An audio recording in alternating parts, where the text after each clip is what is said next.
Welcome to the Private Practice with Soul podcast. My name is Dr. Brooklyn Storme, and I help private practice owners align their business back with their soul's calling, with their big vision and with their soul's purpose.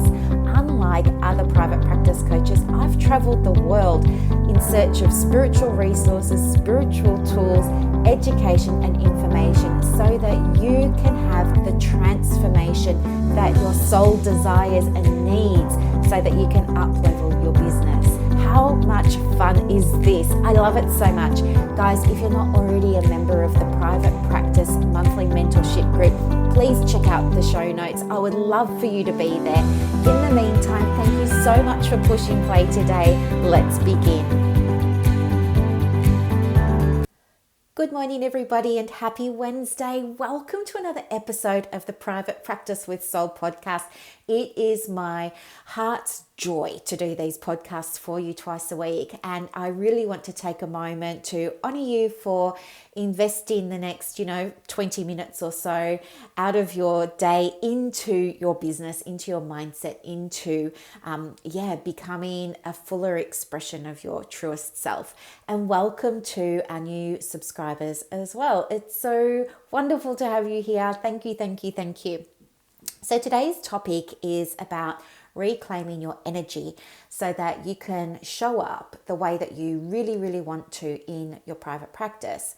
Now, in my group, the Private Practice Monthly Mentorship, every week we have a training. I've just started calling it a weekly show, but it's on Mondays, and it happened yesterday, and I spoke about 3 ways that you can reclaim your energy in your practice.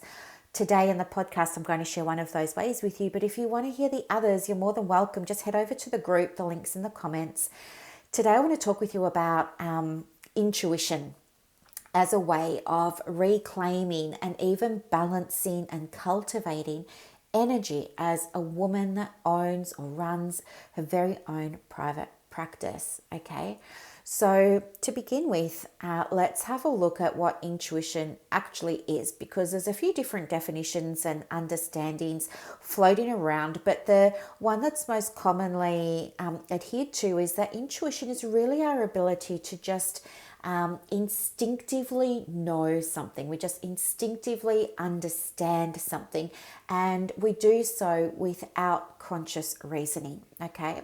So in terms of masculine energy and feminine energy, your intuition is very feminine, okay? It's moving all the time.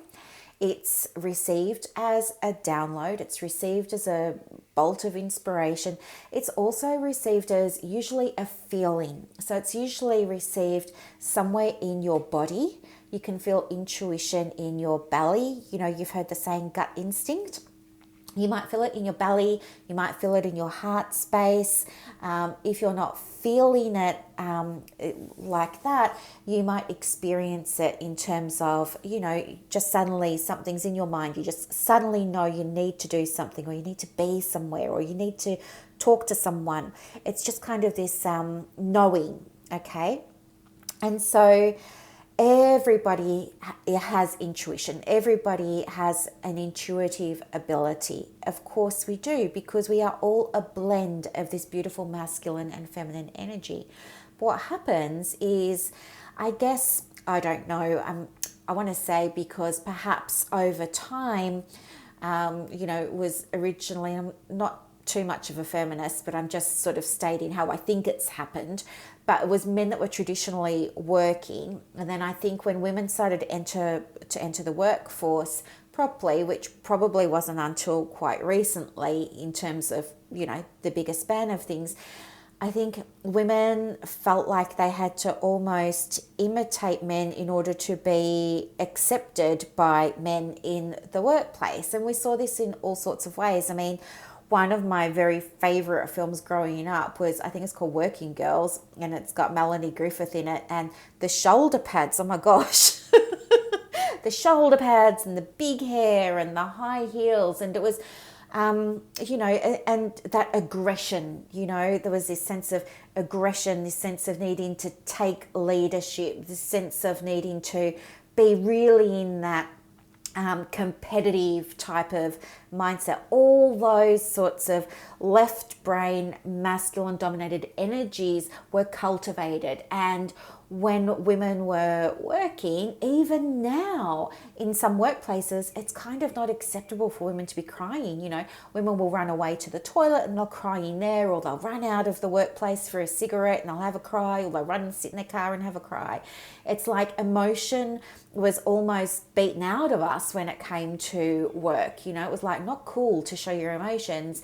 You have to be kind of like a man and not show emotions in that sense of that traditional archetype of a man. And I'm sure there are absolutely exceptions to the rule, and I am generalizing, but you know what I mean, I think.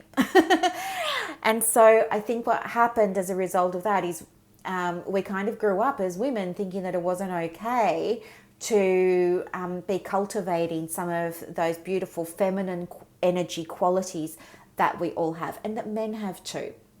Okay, I mean, how many times have you seen men crying in the workplace? It doesn't happen that often. We just don't see it. You know, there's still a big push around destigmatizing even mental health for men, and encouraging men to allow themselves to step more into the feminine energy. So it's not just us as women that are trying to step more into our feminine energy, it's everybody. But what I love is that there's a recognition now that these qualities are necessary in order for us to be able to work in the fullest and truest expression of who we are. And that really means honoring our authenticity, honoring our soul's purpose. And I think, aren't we lucky to be living in a time where that's being encouraged, and it's not, you know, back in the 80s or the 70s where it's been discouraged.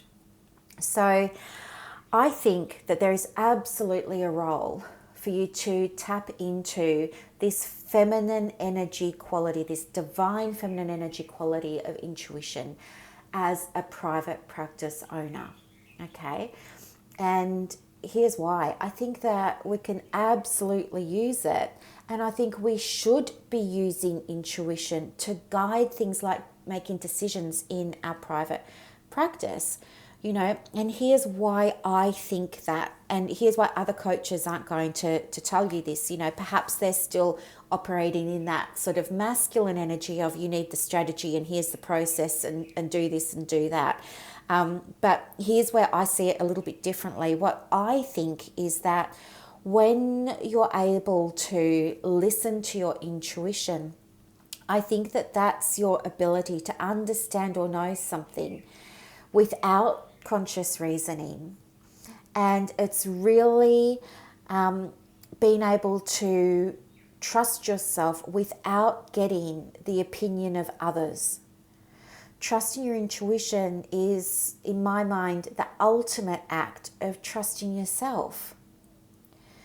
It helps you to really avoid unhealthy relationships with others and with yourself. And it helps you avoid situations that you don't want happening in the practice. Okay? So listen to what I've just sort of said there. When you can trust your intuition, you reduce your reliance on needing the external advice, on needing the external guidance, on needing the external reassurance, pat on the back, whatever it is that you're needing. It's the ultimate act of trusting yourself. But we've been conditioned that we mustn't know much. You shouldn't trust your intuition. Your intuition will lead you astray, and therefore you must go and get outside advice. I think that's BS. I think you always know what you need to be doing for your private practice. I believe you always know it in your heart space. And I believe that if you're listening to this podcast right now and I asked you, can you recall a time in your life where you had a nudge, where you had an niggle that you should do something, or that something was off, or that something wasn't right, or whatever it was, and you ignored it? What happened as a result of you ignoring it? I bet it wasn't good. I bet you didn't get the outcome that you really desired or that you really wanted. I bet things went pear-shaped. And I bet you said to yourself, I just knew I should have turned left instead of right. I just knew I shouldn't have hired that person. I knew it as I was making that decision that it was the wrong decision to make, but I ignored that nudge. When you can start to cultivate trust with your intuition and you cultivate trust with yourself, you will start living in alignment. When you ignore the intuition, when you ignore the nudge, when you ignore the niggle, guess what happens? You don't listen, you push it aside, and it causes you unnecessary stress. As you ignore it, and as a result of ignoring it, you can develop symptoms of stress, anxiety, you can have sleep disrupted. In other words, when you're not living in alignment with your true self, you can experience physical manifestations of that. And these physical manifestations, i.e. symptoms, can then impact how you show up in the business. You guys know this. Every single one of you that's listening can relate to this. We have all ignored our intuition only to have it backfire down the track. What I'm encouraging you to do now is let's learn from that and let's look at how you can start to cultivate self-trust, because that is where the power and that is where the self-autonomy is. And when you're operating from a place of alignment, things can't go wrong for you. They can't. It's not possible for things to go wrong. What's causing things to go wrong in the practice is your mistrust of your inner guidance. So how can you start to, operate in a place of better alignment and cultivate energy for your practice by using your intuition? Well, it's very easy. The first thing that you need to do is really just cultivate that awareness of when you're receiving the nudge, when you're receiving the download, when you're receiving that niggle, when you're receiving that knowledge, and you can't explain where it came from, but you just know. Raise your awareness around that. That's the first thing. The second thing is listen to it. What is coming through for you? What information are you receiving? Okay, what information are you receiving? And then step 3, use that information as guidance. What would happen if you acted on it instead of pushing it aside? Allow yourself to build this trust by listening to small niggles that don't have a big risk associated with them. Ask yourself, what do I feel like eating for lunch? And see what you intuitively feel like eating for lunch. Allow yourself to see what comes through. Be guided by that. Take action on that. And then see how you feel after. Maybe you've taken a salad to work, but when you put your hand on your heart and you ask, what do I want to eat? What does my body need right now? And you allow that intuition to come through, it might say soup, or it might say chicken, or it might say something else. Allow that information to come through and then allow yourself to say, all right, I'm just going to experiment for a second and I'm going to see how it feels to have the soup. Have the soup or the chicken or whatever it is that comes through, and then ask yourself, how did that feel to do that? How am I feeling now? Am I feeling good? Am I feeling nourished? Am I feeling more whole? Am I feeling more complete now? Where's my energy at now? Start cultivating your energy using your intuition on small things that don't have a big consequence until you build trust and faith with your energy. Okay, build trust and faith with your intuition and gradually increase the risk of the things. Okay, it's like, how we do systematic desensitization, where you start with a small thing and you work your way up the ladder to the hardest thing. That's what you kind of want to do when you're developing trust with your intuition and your inner guidance.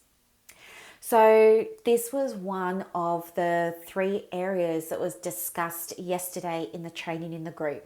If you want to hear more, please join us. The link is in the comments. And we also go into this more deeply in the private practice method.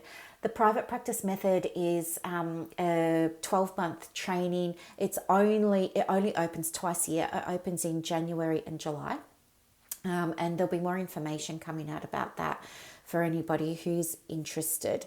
Okay, and I hope that today's podcast was really helpful and insightful and got you thinking about things in a new and exciting way. And I would love to hear what your biggest takeaways were. Thank you so much for listening. If you loved it, share it, leave a comment, email me, whatever you feel you need to do. And of course, come and join the group. All right, guys, have a beautiful Wednesday and I'll see you on Saturday. Bye.